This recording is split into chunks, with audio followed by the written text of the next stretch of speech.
الحمد للہ رب العالمین، الصلاۃ والسلام علی خاتم النبیین وعلی آلہ وصحبہ اجمعین، اما بعد فاعوذ باللہ من الشیطان الرجیم، بسم اللہ الرحمن الرحیم۔ قال اللہ تعالی فی سورۃ النساء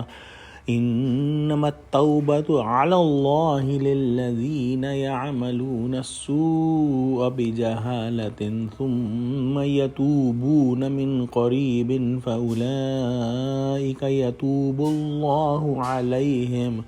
وکان اللہ علیما حکیما۔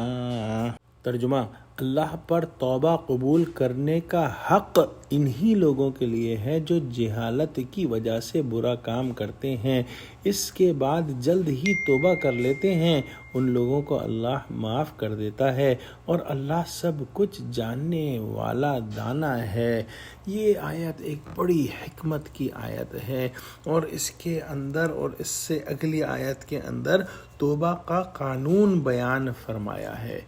اس آیت کے اندر اللہ سبحانہ و تعالی نے فرمایا ہے کہ انما التوبۃ علی اللہ، کہ توبہ کا قبول کرنا اللہ کے ذمے ہے، لیکن سمجھنا یہ ہے کہ وہ کن لوگوں کی توبہ کو قبول کرنے کا حق اللہ پر ہے؟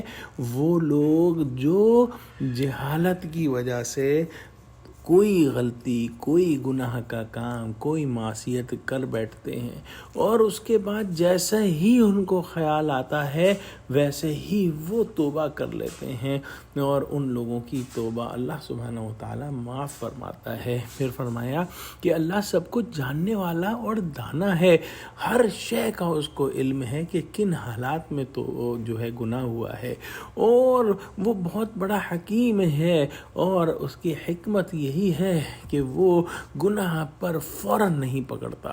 اور انسان کو ڈھیل دیتا ہے، اور انسان کو موقع دیتا ہے کہ وہ توبہ کر لے۔ یہاں پر جو فرمایا کہ یعملون السوء بجہالۃ، اس میں جہالت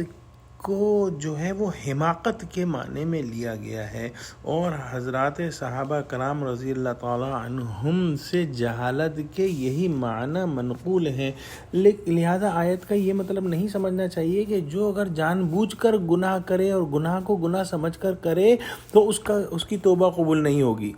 اکثر ایسا ہوتا ہے کہ نفس کا کوئی ایسا حملہ ہوتا ہے یا کوئی ایسی صورت پیدا ہو جاتی ہے کہ انسان جانتے بوجھتے گناہ کر لیتا ہے، لیکن گناہ کرتے ہی اس کو احساس ہوتا ہے کہ میں نے غلط کام کیا، پس اسی لمحے اگر وہ توبہ کر لے تو اللہ سبحانہ و تعالی نے اس کی توبہ کو قبول کرنے کا ذمہ لیا ہے۔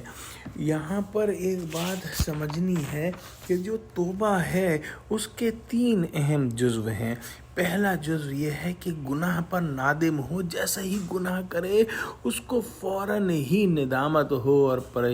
شرمندگی اور پشیمانی ہو۔ دوم یہ کہ آئندہ اس گناہ نہ کرنے کا پختہ عہد کر لے اور سوچ لے کہ اب ایسا نہیں کروں گا۔ اور تیسرا یہ کہ جو بھی ضائع کردہ حقوق ہیں ان کی تلافی کرے۔ مثال کے طور پر